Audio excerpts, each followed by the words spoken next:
So we're going to continue in English because our next speaker is from the States, is Mindy Yuen, who is user experience design lead at Hearst Digital Newspapers. She's going to be talking to us about how to apply user research to create content and product strategies when it comes to native advertising. So please welcome Mindy.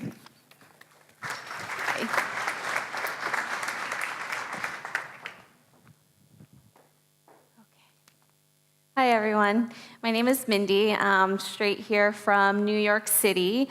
I left my 9-month-old child at home for the very first time. However, I'm so happy to be here in Copenhagen. It's a beautiful city. I lead our user experience team in New York City at Hearst Digital Newspapers. Hearst Digital Newspapers oversees about 40-plus properties across the United States. We own San Francisco Chronicle, Houston Chronicle, but I mainly focus on their digital products, so the newspaper's websites, apps, and therefore. I am a design educator, so I teach at a tech school, user experience design, 10-week immersive, and former Condé Nast senior UX designer. So just before we get started, raise your hand if you know what UX means. Great. Just wanted to say that because I had a talk one other time and nobody knew what it was, which was really shocking to me. But as you all know, it's understanding sort of the behavior and the habits of the user, and so that we can apply those insights to both our product strategy and our content strategy. Oops. Advertising, paid, sponsored content, those are all words that we know very well. When it comes to storytelling, however, how those things collide in the world of journalism sometimes raises eyebrows. I know this because I used to work at PBS on the editorial side as a journalist. And so when it came to advertising, a lot of the times we wonder about certain agendas. But and with public broadcasting, it was all publicly funded, so there were no advertisements, but we did, however, have huge underwriters. So in that sense, it's the same to the user. So what do our audiences actually want, and do they even really care? So readers want voice, and they want a point of view. Whether you are a journalist or a brand marketer and you want to tell stories, you want to write an article about your product. Users trust that you have a point of view and something to say, and that you are the expert and that you can tell them what they need to know about that product. So just a quick quote for you. Brands lost their fear of controversy and got political in 2017, no doubt partially driven by the extreme political times that we all find ourselves living in. What does that mean? We call these challenger brands. So, for example, made in America, but we'd be happy to talk about our ties to Russia under oath, says Smirnoff. So the brand, they're being bold, they're politically conscious, and that grabs the user's attention. We want to stand out to our users. Readers want a product that is holistic. So what does that even mean? They don't want a product that's fragmented or something that's plopped into their experience that seems unnatural. What's an example of that? So I don't know if you guys know these brands, but Taboola, Outbrain, Notiva are companies that generate a lot of revenue for Hearst, and when I used to work at Condé Nast, they did the same for us. But in gathering user insights, we found that these experiences were a huge pain point to users. It sort of created fragmentation in their reading experience and within our product. So how do we get better with this type of thing? And back to the first point, having a point of view, being socially or politically conscious, is still not in itself a differentiator. We have to do more. So brands have seen a gap or an issue in the market and take risks to try and fill that gap, to prove to everyone that they bring something different to the industry. So what else can they do that's different? Of course, a lot of us here are storytellers. And when you're a brand storyteller, 74% of consumers trust content when it's within a brand's area of expertise. So this is on the website Medium. Vested. Vested is a company that helps corporations hand out shares to their stakeholders. That's what they specialize in. This is an article, How to Choose the Best Share Scheme for Your Business. They are the expert. They wrote this article. It was a different way to get their brand name out. They had very, very high traction and traffic and got a lot more brand exposure versus the alternative experience where a user would come dig around on their website and try to find info for themselves. They kind of seeped into the content world and started creating their own content. So SF Gate is one of our properties. It is a sort of a breaking news vehicle in the San Francisco and Bay Area. We do a lot of native ads, a lot of native storytelling. Here's one by Ford. These windows lift motors are designed to be durable and powerful. So something they created, something that they crafted, why not be the person to explain to the users why it was created? Just another example, another Paragon real estate company wrote a whole article about a specific neighborhood and the residents in that neighborhood and community. Again, they are the expert. So how does me, being a user experience lead with a heavy focus in research, how does this all tie into storytelling and native advertising? I'll first start off by explaining sort of, we like to call it the design process. I like to show this Venn diagram because it really shows a major opportunity area. It's sort of like where these three sort of themes collide. So we have the marketplace. What is everyone else in the world? What are our competitors doing that we could either learn from or take note of? The brand, working for Hearst, we have a bunch of newspaper brands, but even more prominent when I was at Condé Nast. Condé Nast owned brands like Vogue, GQ Magazine, The New Yorker, Wired. Brand was very, very important. How do we maintain that brand ethos? And then my favorite, the customer, the user, the audience. I focus there. Though this diagram illustrates that we need to consider all of these areas and not just take one point of view. It's really where they all intersect is where we will find our opportunity area and success. So again, as a user experience lead, I'm going to focus on the user experience. Considering business goals and business strategy, this is sort of a project that we have in the works right now. So working for a newspaper company, in many, many ways, we are stuck in the past. A lot of our digital products are not the prettiest. So we're working on, me and my team, how do we bring the news to life? How do we treat breaking news for specific user groups in certain areas? So as you may have heard, there are these horrible wildfires happening in Northern California. They're just devastating the land. It's something that's hitting the core of our user base in the Bay Area. When it comes to our digital products, what are the moments and the tools that best resonate with our users, their reading behaviors, and also when it comes to the product, what's the context? Where do they live? What are they doing during the day? Are they on desktop? Are they on mobile? What do they actually care about? So every single component on this page is well thought out. So we know that they have heavy, heavy ties to the columnists. We have reporters on the scene here. You can follow them. Constant live updates as the news progresses, and large imagery and compelling storytelling. Optimized for mobile, off-platform content is especially important to them as well.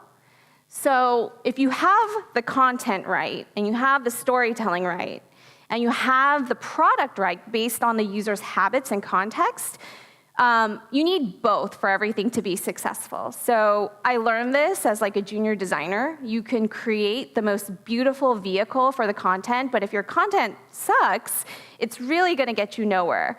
And vice versa. If you have great content, but you don't have the vehicle or the product to sort of hold it, then all you have is a newspaper at the end of the day. So how do we touch users with a deeper emotional tie with both content and product? This was another website and product that I worked at Condé Nast. Again, empathy is what leads to those emotional ties. So in conducting user research, we want to truly empathize with the users, like truly put ourselves in their shoes and understand what are the stories, what are the images, what are the things that they aspire to be so that we can really hit them at the core. Increasingly important is how empathy also helps guide content strategy and storytelling. So again, I want to make sure we're talking both about the product, the design, and the content. So an example here, I worked on 2 beauty brands. One was Allure, which was a makeup brand, and another one was Self, which was a health and fitness brand. Prior to our team coming in and doing the research, Condé Nast had an idea of what the audience was. They had done their own internal research. But in my digging, I had found that they hadn't even spoken to any users. And I was wondering, well, how did you come to understand who your users were, who you're writing for, who you're speaking to? I really didn't get an answer for that. But I will show you a before picture of the product. Before these 2 brands, the types of imagery that you would see, the types of content you would see were really catered to an affluent type of woman, a kind of woman that lives in Upper Manhattan, drinks smoothies all day, and goes to fitness class in the morning. It was this very, Model-esque type of person.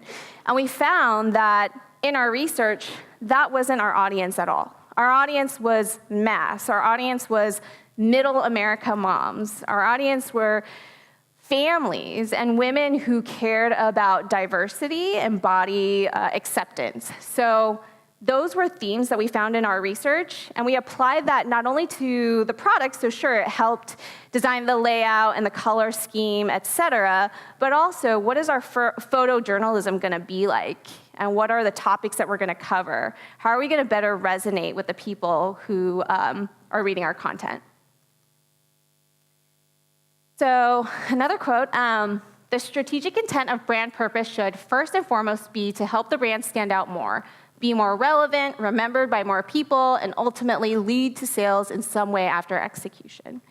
So, a lot of times I will get pushback. A lot of the work that we do is too abstract, or you're only talking to a small handful of users, so it can't quite possibly mean anything. It's not tied to any financial forecasting. It's not tied to dollar signs, so how are we gonna make money off just a few user insights? That's not true. I just wanna reiterate that Venn diagram, we need to consider business strategy into it as well. But we can't rely just on data and analytics and clicks and traffic to inform our strategy. It really needs both. I tell stakeholders that it's not just a few user insights that sort of guide the strategy, but it's that combined with our knowledge of data. And so how do we learn more about our users? What am I actually doing? What are the actual research methods? So sorry if this is a little hard to see. I don't think that it really shows up here that well, but what it actually is a light gray triangle that's really wide on that end and sort of converges at this end. And the whole idea here is that up front, we want to gather the raw data. The raw data are the notes and data that already exist at the company, trends and competitors, that's what I meant about the market, interviews, so deep dive, one-on-one interviews with our users. I know it sounds tedious and it sounds like it takes a lot of time, and it does, but it's such important work. And then survey data. And what we do here with all these Post-its, you can actually see if you come into our office at the Hearst Tower in New York, we have like windows full of Post-its and notes. And we got in huge trouble because apparently it hindered the aesthetic of the building, so we had to take it down. So we do all of this synthesis, and we gather basically, what I call this is an affinity map. And let's say we interviewed 10 users, right? We'd go through those transcripts and sort of plot out common trends that we hear over and over again. These are our key insights. So if we're talking about the wellness magazine, is it motherhood? Is it families? Is it body image? Is it diversity? And are these the themes and trends that we're seeing over and over again?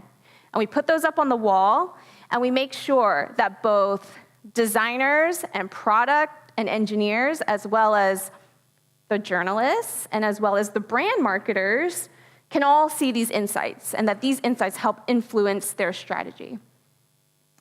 From those key findings, we create archetypes, which I'll get into in a second.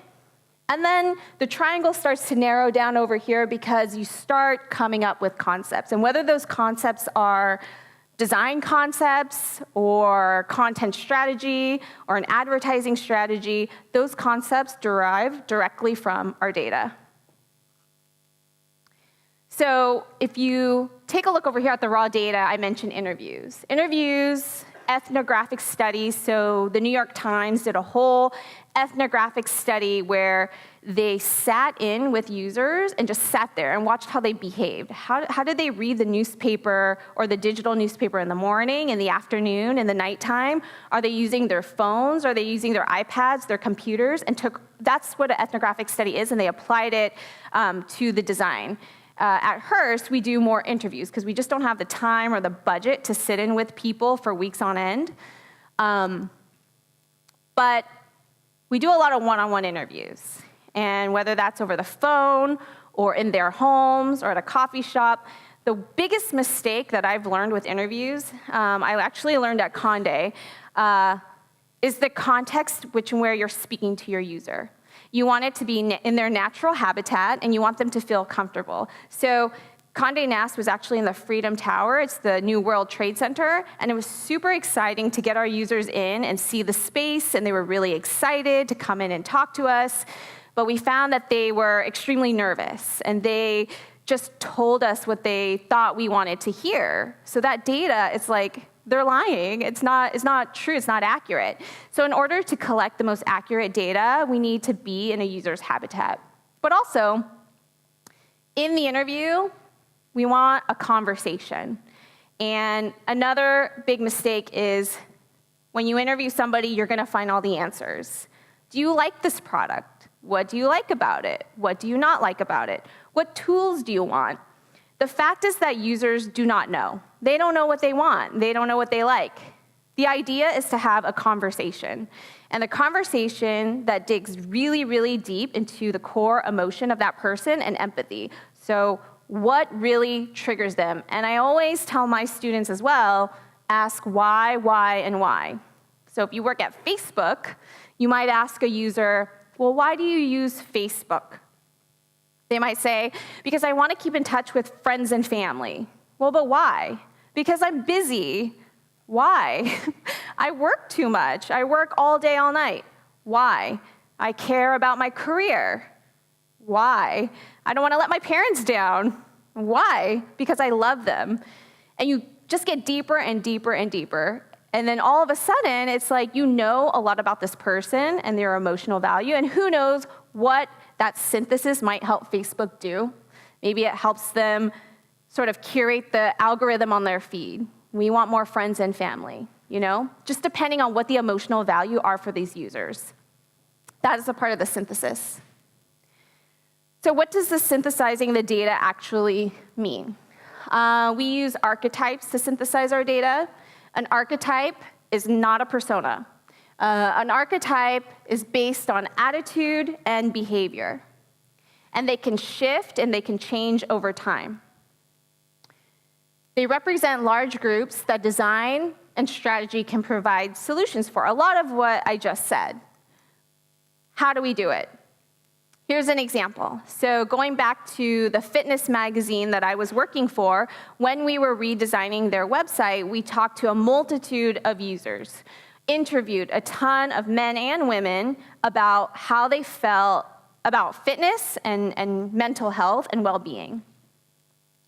As a goal and strategy for the product, we wanted to know how much guidance as a wellness magazine we should provide. So on one plane, we have people who don't know that they care yet. And over here, people who care a lot about wellness. On the other plane, we have people who desire guidance, people who don't desire guidance. And so I told you about all these interviews that we do. We talk to all these women and people. We think about those people that we've talked to. Where do they get plotted on this graph? We plot them all here.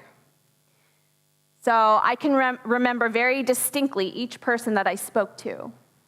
Why do these girls down here end up in this lower left-hand quadrant? They don't really care. They're not crazy, crazy fitness gurus, so they don't really know that they care about fitness. I mean, they think about it sometimes, okay, I'll do yoga today, maybe, maybe not.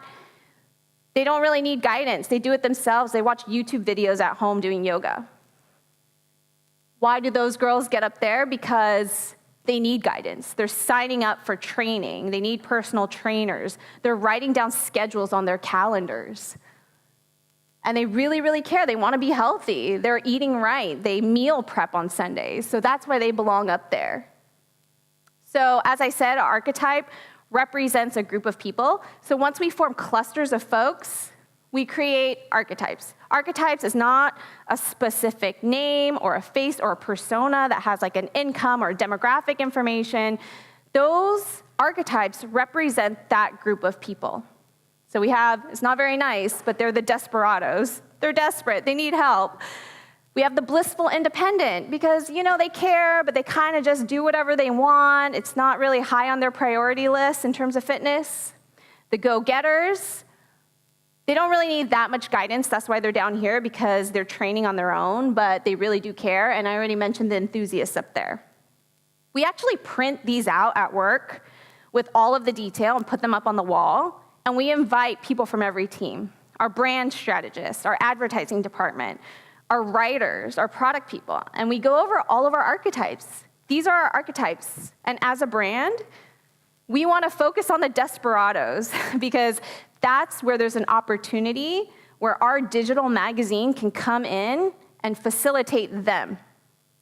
We don't really care about these people down here because they kind of like do their own thing. They don't need guidance. They don't need us. So in our research, we find where there are true opportunity areas where we can come in and cater to the needs of these people. This 2x2 is actually used in many different companies. So Chase Bank, for example. I had a colleague who did the same thing with their archetypes, and they had an investment banking product. And they created the 2x2, and it was like people who have a lot of money, people who don't have money, people who care, people who don't care. And they targeted that archetype group who had a lot of money and didn't care because they wanted to get them to care about putting their money into money markets or investing. So once we know about these archetypes and their sort of wants and needs and pain points, it goes on to inform the product and the design. So you can see here we kind of have your typical news website laid out, colored zones. How do the archetypes behave with these types of products, and how do we sort of use those archetypes to inform our content strategy?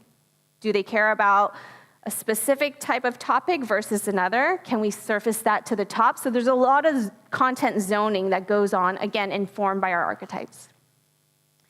The content design and structure and how it portrays a POV is super important. So I know this just looks like a very light graph here, but what is actually illustrating is that these side pieces, this was for our news product, they're briefing. We found with our users, unfortunately today, a lot of millennials and young people are just not reading. People don't want to read, and it's really sad, but they're subscribing to these briefings and newsletters where they want to open up their phones, read the top 10 stories of the day, and feel smart. And like, I can go to work and I can tell people what happened today in politics and in crime, but I don't want to read an entire article. So they have the option to, but we're going to give them a top 10 briefing every single day. We see this a lot already. This is just a sitemap, but content and information architecture also plays a part in this. So you can see our two-site strategy. When it comes to the product, what type of experience do these archetypes want? Are they in a hurry? Do they just want a skimmable, sort of infinite scroll type of story experience? Or do they want to dig deeper and be able to jump deeper and read the entire article, read related articles, and kind of go down a rabbit hole? So those are two different types of users. So how are the products different in that way? So for example, again, we own San Francisco Chronicle, which is a paid newspaper. It has a website, but then to be even more confusing, we own SF Gate, which is a free website. So they're both in the San Francisco Bay Area, and there's massive brand confusion. But the point is that SF Gate caters to a much younger audience. We know that because of our archetypes. We know that they have attributes such as skimming content. We like to say they're very ADD. They like to jump around to different websites and tabs. They like websites like BuzzFeed. So how can the colors and the layout cater to that group? Is it an infinite scroll? They're very used to using things like Instagram and Twitter. We know the gestures that they're used to. If we pull down, it refreshes the feed. Can we incorporate that here? Because they use so much social media. They like to filter out content and personalization. So on the flip side, the San Francisco Chronicle is also our product, but it caters to a much older demographic, a more traditional, more classic user group. These users want to dig deeper. It's kind of like this archetype, tell me what I need to know. This archetype, I know what I need to know, but help me understand it, give me a different point of view. You can see everything's laid out more traditionally. If we were to jump into an article, like I showed you that fire article example, that's from the Chronicle. You have the columnists, you have updates, and we call it a center page, where it's everything about the fires on one page. Versus here, you might get like one quick blurb. So we call that content design. So going back to this wellness magazine that I used to work for, going back to, this is very like the product. So informing the content. This was an image of the magazine in like the early 2000s. And I kind of mentioned this earlier, but these are the images that they were portraying. Once we talked to users and asked them how they felt about our product, very much so, they said it was not relatable. I don't identify, because again, we were speaking to the wrong user. After we gathered all of those insights and created our archetypes, it helped inform every realm of the product. So, photo imagery. They care more about diversity. They care about strong, not fit. They cared about mental wellness, not physical attributes. Body acceptance. So even if it's a department that I don't even work with, the people that are taking the photos, that are creating the content strategy, by being able to share those archetypes with them, we shifted the entire product's POV. In our website here, you can see that there's a sponsored piece of content here by Aveeno. So how do native advertisers and native storytellers play into this? Remember when I told you up front that it's all about a holistic product and everything needs to fit in perfectly? We don't want those Nativo ads or Outbrain ads in there because users are smarter than that. They know what those things are now.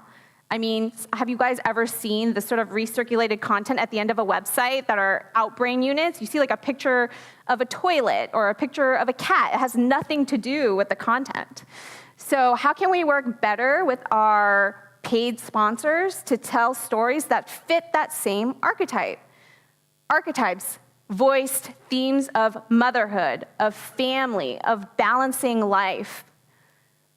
So Aveeno wrote a story on Self, how to balance fitness and motherhood like Olympian Alyssa Montano.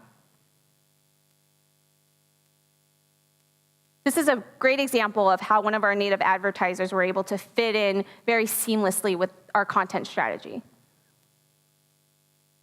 So native content is essentially content. We shouldn't treat it in any other different way.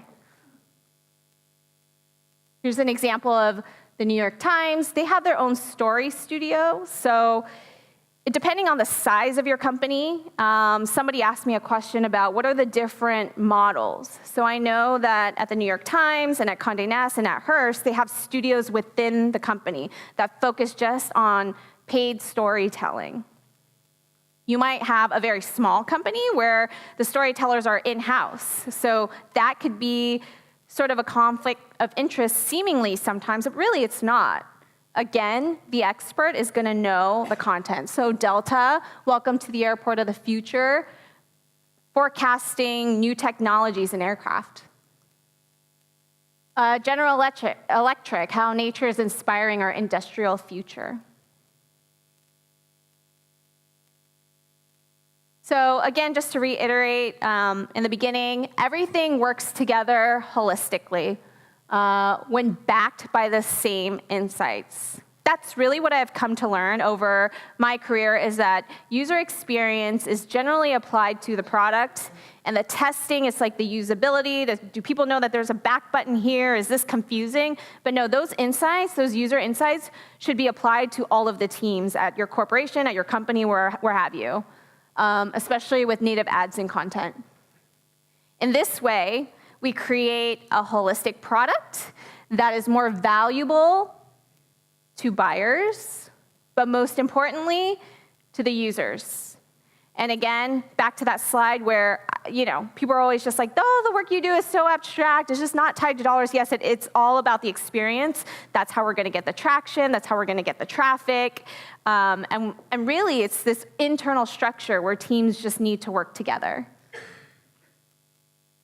So product and design strategy and content design portrays a POV that resonates with your user. So when you think about product and content, like, what is your POV? Are your users gravitating towards BuzzFeed? Are they the BuzzFeed type of reader and user, or are they the New Yorker type of reader and user? And really put yourself in the shoes of those people and see how you can create a better experience for them. Like I said, I am based in New York City, so if anyone comes to New York City and wants to meet or say hi, feel free to email me.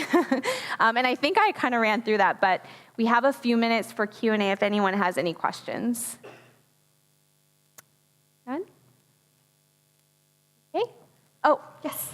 Based on what you've seen today from the university and the industry, do you think there's anything we can learn from the marketing industry and vice versa? Yeah.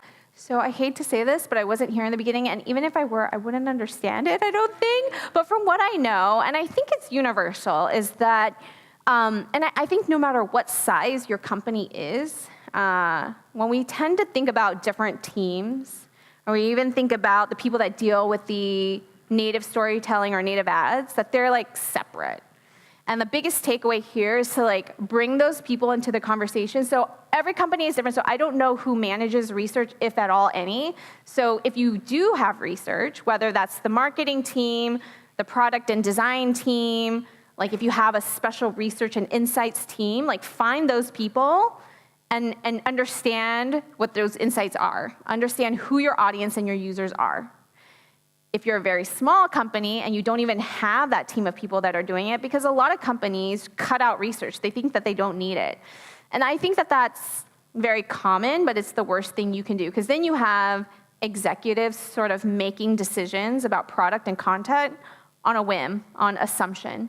So if you don't have a team that does that, I would say use some of those methods and get out there and talk to users. At least you have some basis and backing to what you're doing versus just guessing. Mm-hmm. Any other questions? I thought I saw another one. Nope. All right. Well, thank you so much.